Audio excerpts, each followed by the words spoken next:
Tun M hantar peguam, pujuk AG tangkap Najib. Pemimpin PKR putar belit fakta Parlimen. Kantoi 129 tolak 1 bersamaan 107. Perikatan Nasional tidak wujud, kata Tun M.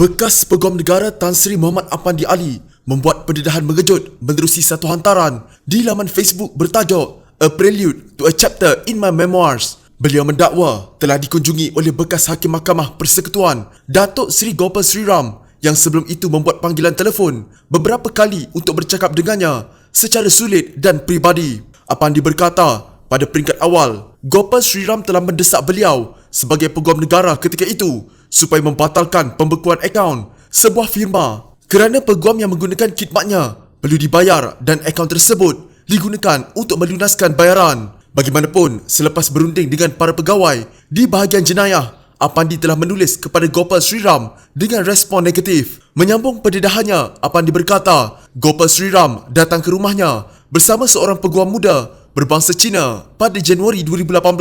Sebaik sahaja duduk, beliau bercakap panjang lebar tentang respon negatif berkaitan permohonan pembatalan pembekuan akaun itu dan Apandi menegaskan keputusan tersebut dibuat setelah meneliti secara mendalam dan dibincangkan di dalam kamar. Gopal Sri Ram secara tiba-tiba berkata perkara itu hanyalah alasan untuk bertemu Apandi dan beliau mempunyai agenda lebih besar. Tun M hantar saya untuk bertemu anda. Dia mahu anda menangkap Najib di pejabatnya. Anda pergi pukul 2 petang. Kami telah mengaturkan polis di Putrajaya untuk melakukan apa yang perlu mengikut arahan anda. Kami juga telah mengatur seorang magistrat untuk mengeluarkan perintah reman apabila dia, Najib, dihadapkan di hadapannya. Sahabat, anda akan menjadi hero di mata rakyat dan anda akan menjadi peguam negara pertama menangkap Perdana Menteri. Jangan bimbang, kami telah mengatur rancangan. Apa yang saya perlu sekarang untuk anda bersetuju, katanya. Apandi berkata, beliau kemudiannya bertanya Gopal Sri Ram atas alasan apakah dia, Najib, sepatutnya ditangkap. Gopal Sri Ram berkata,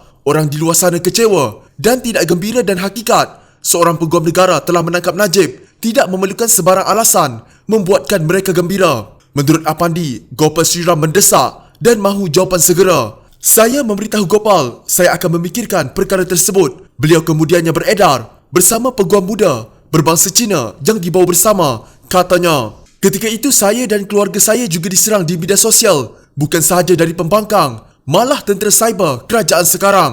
Tidak ada sebab untuk saya menyelamatkan sesiapa, sedangkan saya sendiri adalah musuh semua orang, katanya. Mengakhiri catatannya, Apandi berkata, Gopal boleh menafikan pendedahan ini, tetapi dalam masa sama mengingatkan bahawa ketika itu beliau adalah peguam negara dan kediamannya dilengkapi CCTV, satu daripadanya khusus untuk ruang tamu. Begitu juga pengawal peribadi dan pegawai polis yang menjaga pondok kawalan di hadapan rumahnya. CCTV tidak berbohong dan saya juga mempunyai saksi, katanya. Terbaru, bekas Hakim Mahkamah Persekutuan Gopal Sri Ram enggan mengulas mengenai dakwaan bekas Ketua Peguam Negara Apandi Ali bahawa beliau pernah memujuk Apandi untuk menangkap Najib Razak yang ketika itu masih Perdana Menteri. PAS kesian dan simpati kepada Ahli Parlimen Pakatan Harapan kawasan Lembah Pantai Fahmi Fazil kerana menunjukkan sikap tidak matang dalam berinteraksi dengan rakyat berhubung Kerajaan Perikatan Nasional. Walaupun jelas maklumat yang dinyatakan oleh Perikatan Nasional itu berdasarkan fakta, tetapi ia sengaja diputar belit oleh pemimpin Pakatan Harapan dengan harapan untuk mencetuskan kemarahan dan kebencian rakyat. Namun menurut Wakil Lajnah Ekonomi, Hartanah dan Pembangunan Usahawan PAS Pusat, Muhtar Suhaili, apa yang cuba dinyatakan ahli parlimen itu berkaitan sesi persidangan Dewan Rakyat kali ini jelas memakan diri sendiri. Sudah jelas lagi nyata, katanya, Parlimen Malaysia memaklumkan sesi persidangan Julai ini ditutup kepada orang awam bermula 10 Jun hingga 31 Ogos ini berikutan keputusan kerajaan melaksanakan Perintah Kawalan Pergerakan Pemulihan atau PKPP. Namun, ujar beliau, Fahmi sengaja memutar belit fakta dengan memaparkan ciapan menerusi akaun Twitternya, Parlimen turut ditutup buat ahli Parlimen. Sepatutnya sidang berikut bermula 13 Julai. Kesian Fahmi, masa PKP dan PKPB pun Parlimen memang ditutup juga untuk orang awam. Sidang Parlimen 18 Mei tetap diadakan. Bagaimanapun dalam tempoh 10 Jun hingga 31 Ogos ini, Parlimen ditutup kepada orang awam.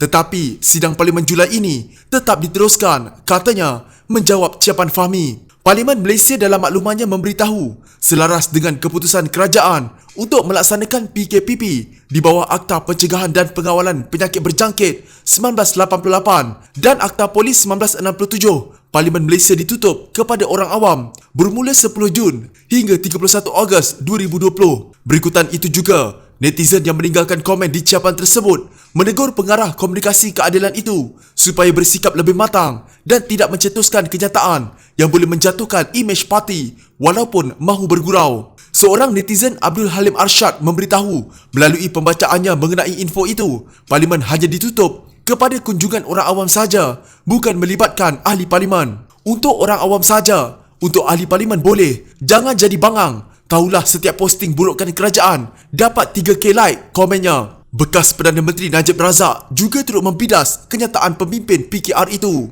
Mi, kamu tahu beza antara pemain bola atas padang dengan penonton bola dalam stadium tak? Ahli Parlimen Pakatan Harapan nak hasut rakyat pun perlulah cerdik sedikit, sindir Najib. Bekas Timbalan Presiden PKR Datuk Seri Azmin Ali menyindir Pakatan Harapan dengan meletakkan ciapan angka 129.1 bersamaan 107 dalam akaun Twitternya. Dengan status itu, ruangan komen Twitternya meriah dengan pelbagai ulasan daripada netizen termasuk penyokong Pakatan Harapan. Angka itu dipercayai merujuk kepada kenyataan pimpinan Pakatan Harapan sebelum ini yang mendakwa mempunyai nombor mencukupi untuk mengambil alih kerajaan dari Perikatan Nasional. Namun, dari hari ke hari, pertukaran kerajaan itu tidak berlaku sehingga Presiden PKR, Datuk Seri Anwar Ibrahim mengesahkan Pakatan Harapan hanya mempunyai 107 ahli Parlimen sahaja setakat ini. Kenyataan pengerusi Pakatan Harapan itu mendorong Azmin untuk memuat naik status angka dengan nada menyindir, termasuk tolak satu itu merujuk kepada peletakan jawatan Datuk Dr. Syahrudin Mat Saleh sebagai Timbalan Menteri Kejeraya pada Khamis minggu lalu untuk bersama Blok Pakatan Harapan. Sebelum ini, pemimpin PKR, DAP, Parti Amanah Negara atau Amanah dan Serpihan Parti Bersatu galak menyatakan mereka mempunyai 129 ahli Parlimen yang menyokong Blok Pembangkang. Dengan angka itu, membolehkan Pakatan Harapan menghadap Yang di-Pertuan Agong untuk mengambil alih Pusat Pentadbiran Persekutuan dari Perikatan Nasional yang hanya mempunyai 93 ahli Parlimen sahaja. Bagaimanapun, pertukaran kerajaan tidak menjadi kenyataan apabila Pakatan Harapan mengakui mempunyai 107 ahli Parlimen sahaja, manakala Perikatan Nasional pula mempunyai sokongan 115 ahli Parlimen. Justru angka 129 tolak 1 bersamaan 107 yang dicap oleh Azmin itu merujuk jumlah 129 kerusi Parlimen yang diuar-uarkan oleh pemimpin Pakatan Harapan dengan seorang dari Kerajaan Perikatan Nasional iaitu Dr. Syahrudin meletakkan jawatan menjadikan Pakatan Harapan mempunyai jumlah 107. Sekali lihat agak mengelirukan bagaimana sifir 129 tolak 1 jawapan 107. Sebenarnya 107 itu adalah angka sebenar yang dimiliki Pakatan Harapan, bukan 129 yang dihebohkan sebelum ini. Sindiran Azmin itu mengundang rasa tidak senang para penyokong Pakatan Harapan yang menasihatinya agar tidak terlalu takbur dengan kedudukan sekarang. Bekas Perdana Menteri Tun Dr. Mahathir Mohamad mendakwa Perikatan Nasional tidak wujud dan menggelarkan kerajaan pemerintah sekarang adalah Kerajaan Muhyiddin. Jelasnya, Perikatan Nasional tidak pernah didaftarkan semasa Muhyiddin dilantik sebagai Perdana Menteri ke-8.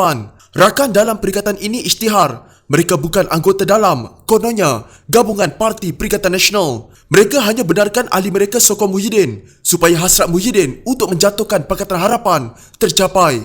Mereka tentukan jumlah wakil rakyat yang sokong Muhyiddin mencukupi, katanya dalam satu hantaran di blognya. Dr. Mahathir juga mendakwa Muhyiddin telah menyogok ketua-ketua bahagian Parti Pribumi Bersatu Malaysia atau Bersatu dengan pelbagai jenis tawaran, sama ada wang maupun jawatan, supaya memberi sokongan kepada beliau. Bekas pengerusi Bersatu itu juga mendakwa mesyuarat Majlis Pimpinan Tertinggi yang diadakan pada 4 Jun lalu juga tidak sah dari segi perlembagaan parti. Dia tidak berkuasa membuat demikian. Sebaliknya, ahli majlis pimpinan tertinggi yang baru dilantik yang menyokongnya. Perbuatan ini salah dari segi perlembagaan bersatu. Oleh itu, mesyuarat majlis pimpinan tertinggi juga tidak sah. Ketua-ketua bahagian yang tidak menerima tawaran jawatan olehnya dipecat. Ini juga salah. Kemudian dilantik pengganti dari kalangan ketua-ketua dengan tawaran-tawaran tertentu dan janji untuk memberi duit kerajaan untuk bantu rakyat melalui pengganti ini. Ini juga salah. Untuk jemaah menteri, ramai dilantik jika terima tawaran darinya supaya sokong. Calon ditanya